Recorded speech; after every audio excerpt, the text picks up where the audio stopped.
Greetings. Greetings, everyone. Let everybody roll in here. Let me know if you can hear me okay. And we will be underway here shortly. I am, as always, your fearless leader. Sounds good? Okay, good. A little bit late today. Had to run around, take care of a couple of things today. But I'm here to make you guys money. Everybody good on Facebook? Okay, let's go ahead and start the countdown. Here we go.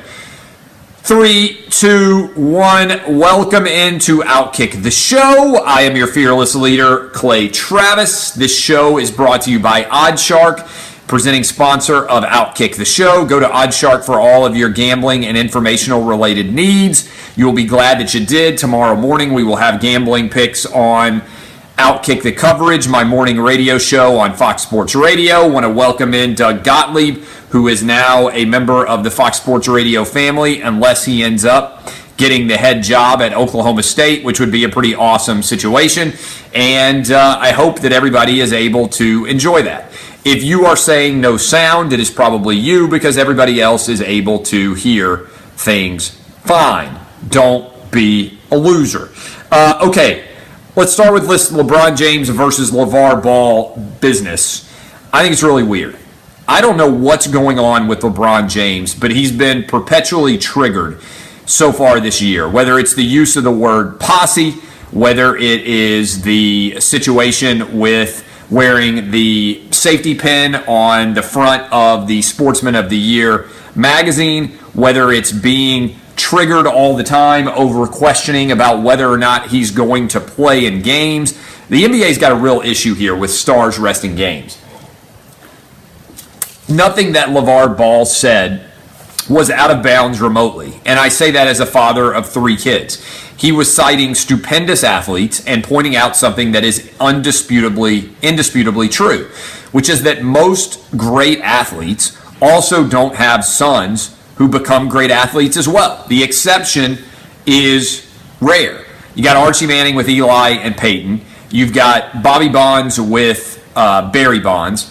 You have a situation maybe where you have guys who are pretty decent. Ken Griffey Sr. produces Ken Griffey Jr., who's much better than him. Del Curry is just an okay NBA player. He produces Steph Curry, who's a lot better. There aren't very many guys, and you guys can all dive in and start naming them yourselves. There aren't very many guys who are transcendent athletes and produce transcendent offspring. That's not a ridiculous thing for LeVar Ball to say. LeBron James gets triggered, goes off, says, keep my family's name out of your mouth. He totally overdid it. If you're like me, the vast majority of people did not have any clue what LeVar Ball had said about LeBron James. And so when he chose to address it, it turned into a much more ridiculous story than it otherwise would have been. Are there exceptions? Yes, but it's really rare. You can point out a lot of superstar athletes whose kids were nowhere near as good, okay? That's the reality. That's the truth of the matter. That's the situation.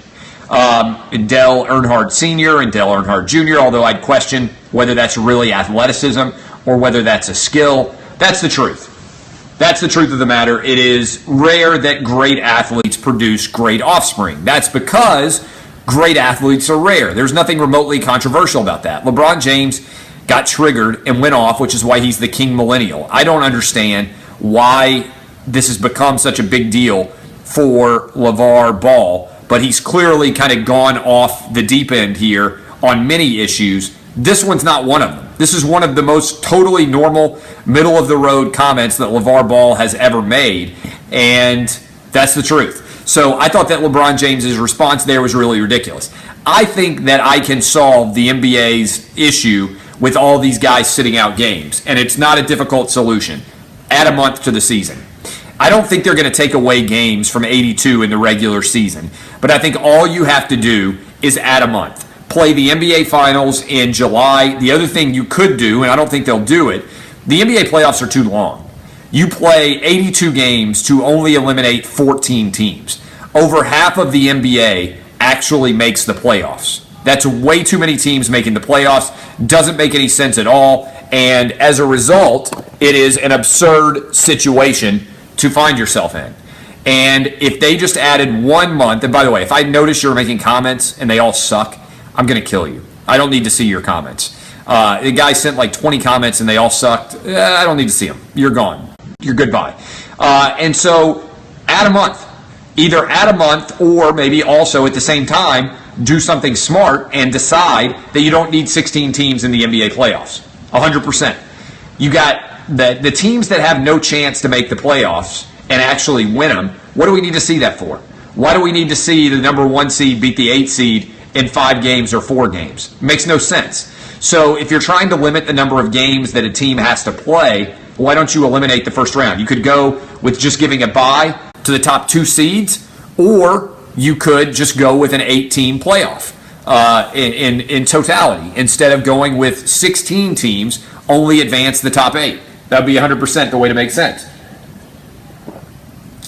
I don't have a lot of sympathy for the guys who decide that they want to sit, but I also do think that it's big for the NBA's business to at least sell the idea that the regular season matters, and all this does is reinforce the argument that I've been making for years, which is there's no point in paying attention to the NBA until the actual playoffs start.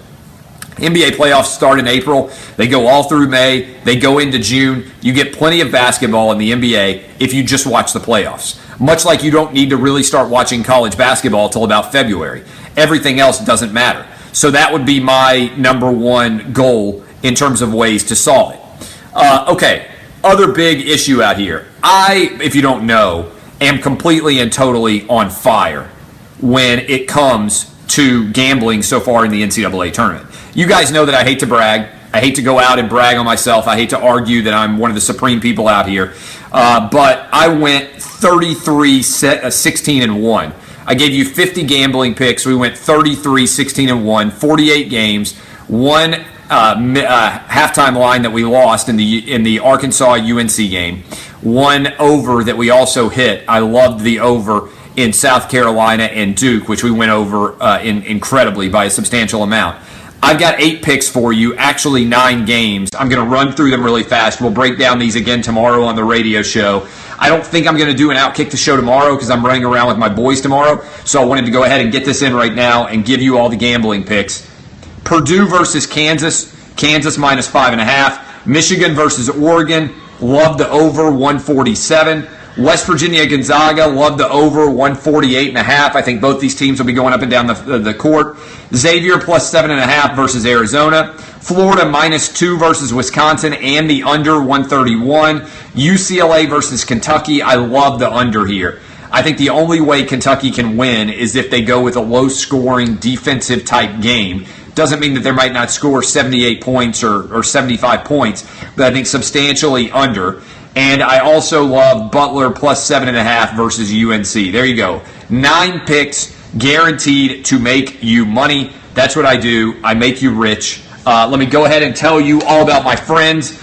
With this watch, you're looking at me right now and you're saying, man, I didn't think Clay Travis could get sexier. And now he's got this incredible watch on, and it looks so great. It's black on black, metallic. That must be like a several $1,000 watch. No, actually, it's $195. And it's Movement. Right now, Movement watches founded on the belief that style shouldn't break the bank. Watchmaker Gold changed the way consumers think about fashion with high-quality, minimalist products at revolutionary prices. Over 1 million watches sold to customers in 180 countries around the world. They are the fastest-growing watch company anywhere. And right now, I'm going to tell you, I say this all the time. My wife has got a $4,000 watch. We literally bought, and by we, I mean me, I literally bought my wife a $4,000 watch for Christmas. Okay? She got a $4,000 watch. Occasionally, we'll go out to dinner, and I'll put my watch next to her, and I will say to you guys, which one of these companies, which one of these watches cost $4,000? And a lot of people look at my watch, and they look at her watch, and they guess it's mine. Mine was much cheaper than her dollars, and I'm telling you that it is a steal. Less than $200 my watch. Hers was $4,000. You can get hooked up. All you have to do. They started this company, 2 broke college kids. They wanted to wear stylish watches, but they couldn't afford them, so they started their own watch company. This is just like how I started Outkick, how I built a following, launched into the podcast business. This is all the same thing. We dominate the industries that we take over. The watches start at just $95. That's a $400 to $500 watch in a department store. They figured out that by selling online, they can cut out the middlemen and the retail markup, and they get the best possible price. Over 1 million watches sold in 180 countries. Right now, here's what you get. 15% off today with free shipping and free returns by going to movementwatches.com/outkick. That's movementwatches.com/outkick. Watch is awesome. Right here. Black on black. You can get the same watch as me with 15% off by going to mvmtwatches.com/outkick. That's mvmtwatches.com/outkick. Join the movement. Gottlieb is going to be on now on Fox Sports Radio 3 to 6. We now have an incredible lineup. It's me from 6 to 9, Dan Patrick from 9 to noon, Colin Cowherd from 12 to 3, and Doug Gottlieb from 3 to 6 Eastern. Big edition for Fox Sports Radio. There's not a ton of news out there today, and so I will go ahead and answer any questions that you guys might have about the world at large. I'm going to start doing advice.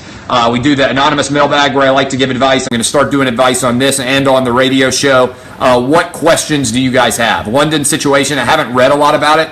I hope it's not bad. I'm taking my family to London this summer. That's our family vacation.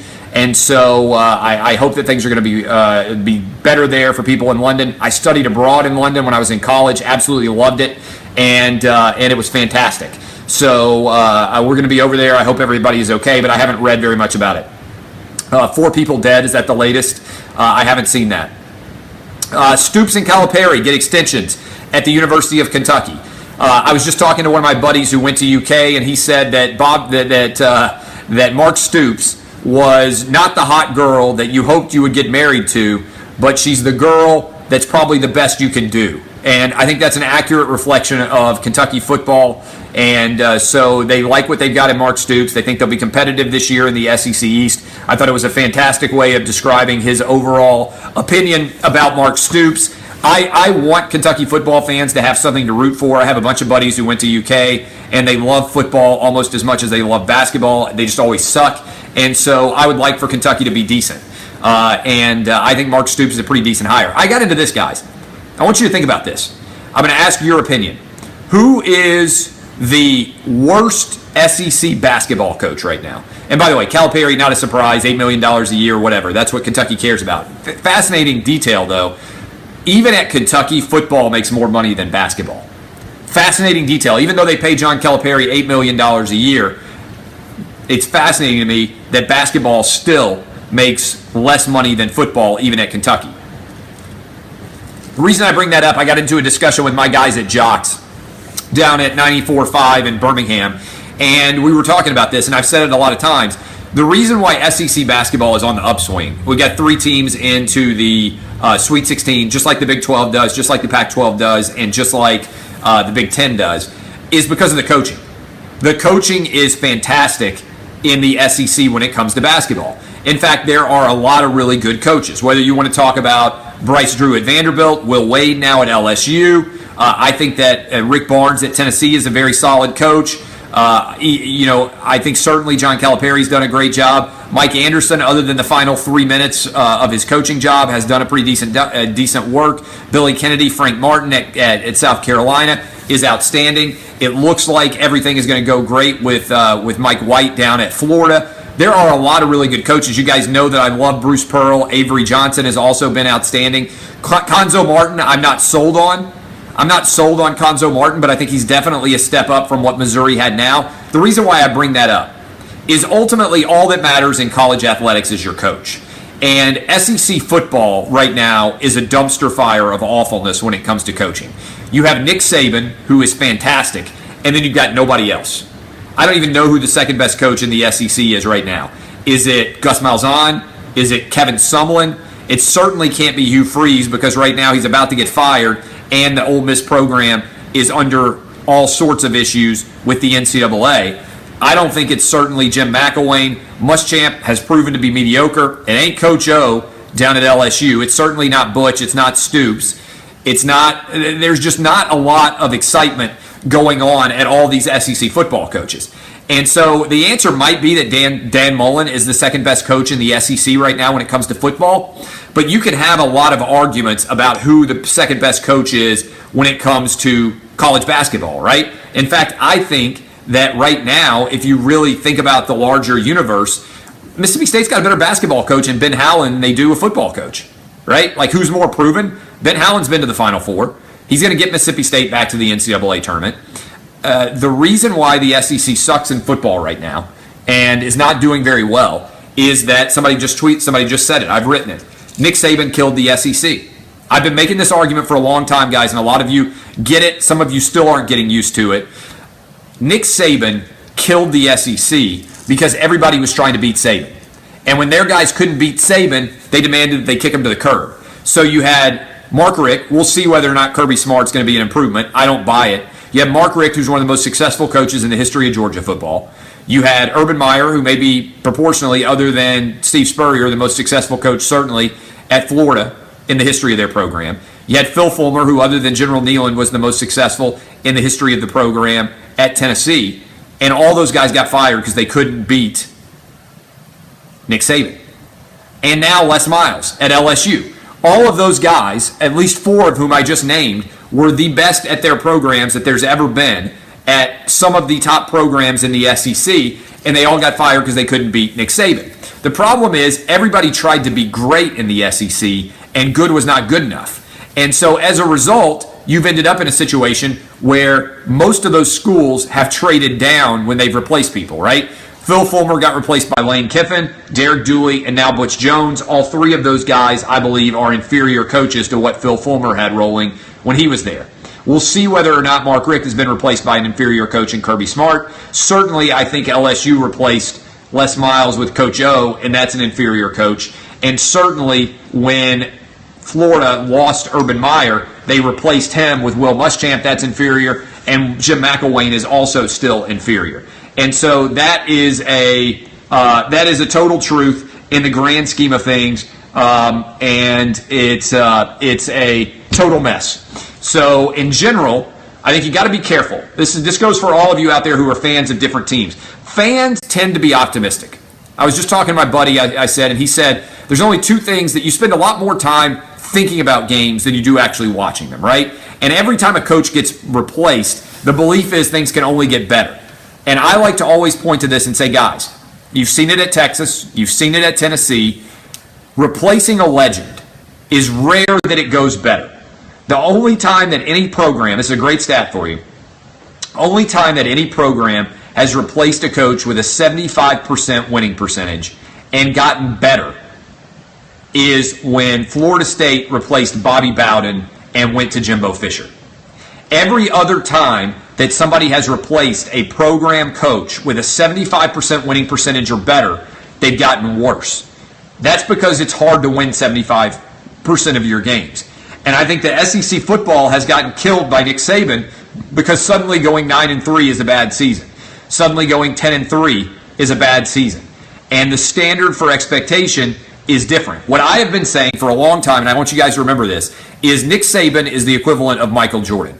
Okay? He is to the SEC and college football in general what Michael Jordan was to the NBA.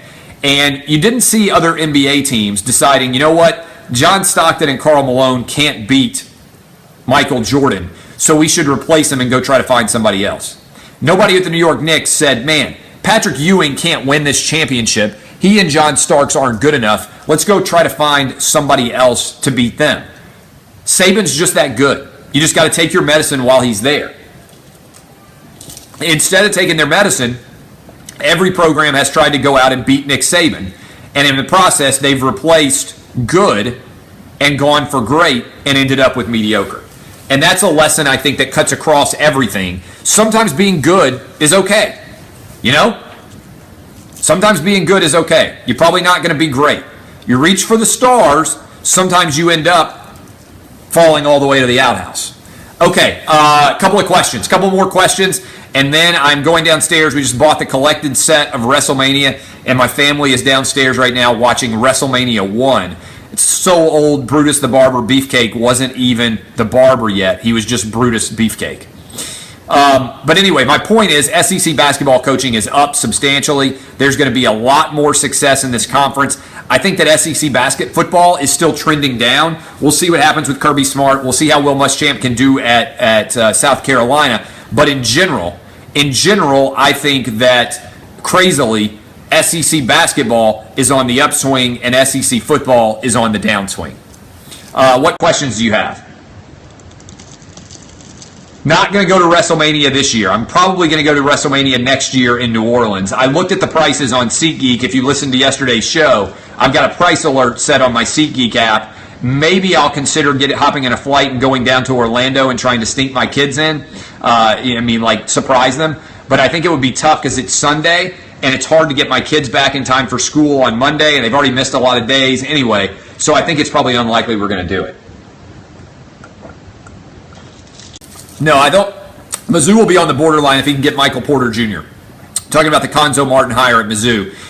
The problem with Mizzou is the problem with Konzo in general. No matter how talented his team is, it's always going to be late February, and you hope that you're going to make the NCAA tournament no matter how talented they are. I gave you all my gambling picks. I'll run over those gambling picks one more time for people who've come in later. These are my 8 gambling picks. I think we're going to get rich off these. We already have had an incredible run, 67% betting every first and second round NCAA game. Kansas minus 5.5. Michigan, Oregon, the over 147. Xavier plus 7.5 versus Arizona. West Virginia, Gonzaga, the over 148.5. That's Thursday's games. Friday's games, I've got Florida minus 2 and the under 131. South Carolina plus 3.5 versus Baylor. UCLA, Kentucky, the under 165. Butler plus 7.5 versus UNC. If you want my blood bank guarantees, you'll have to listen tomorrow. I will tell you which of these 9 picks is my blood bank guarantee, and you'll be really set up and hooked up and ready to roll. A few more questions, and then I'm going to go back downstairs and watch WrestleMania 1. No show tomorrow. I'm taking my kids. Perfect weather here in Nashville. We're going to be out running around. It's spring break week in the Nashville area, and so my kids are home out of school, and I got to go keep them entertained tomorrow. So I'll be back watching the games tomorrow night, and we'll have a live reaction to that on Friday morning. I'll do a late night, Friday night reaction after Kentucky, UCLA, and some of those other games that are going on Friday that I can't wait to watch. And so you can prepare for that. That'll be a late night reaction show on Friday to the Sweet 16 games. Not betting any college football games yet. The only bet I've given you in college football so far was I said get all over my guy at USC, Sam Darnold, 9-1 to win the Heisman Trophy. Thought it was an absolute steal. Went and got it. I think that line is now down to like 4-1. I think Sam Darnold's going to be the overall number 1 pick in the 2018 draft. He would be the overall number 1 pick in the 2017 draft if he were coming out this year. So I got him at 9-1. I think it's a steal. He's now down to 4-1. I absolutely love him. Again, Doug Gottlieb now to Fox Sports Radio. Big addition to us. I like South Carolina plus 3.5. I'm not confident that Baylor's going to lose to South Carolina, though, either.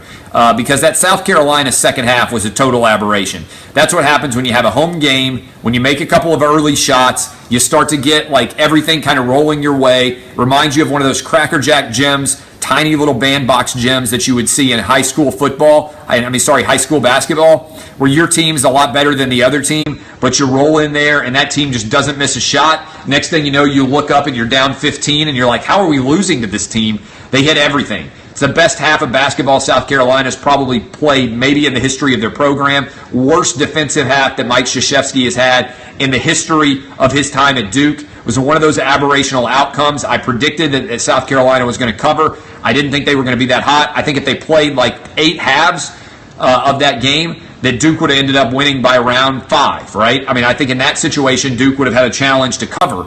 But Duke that second half just fell apart. No doubt. Stephen A. Smith, the Fox, I don't know if that's going to happen or not. I don't think so. I think they're terrified of losing the audience that they have at First Take right now. And ESPN's audience is declining precipitously. And I think if you put Stephen A. back together with Skip, that audience would follow him, and that'd be a big loss for ESPN. So I don't think that's going to happen. I don't watch a lot of daytime television. So people ask me all the time my opinion of this show or that show. This is a true story. I don't subscribe to a single podcast.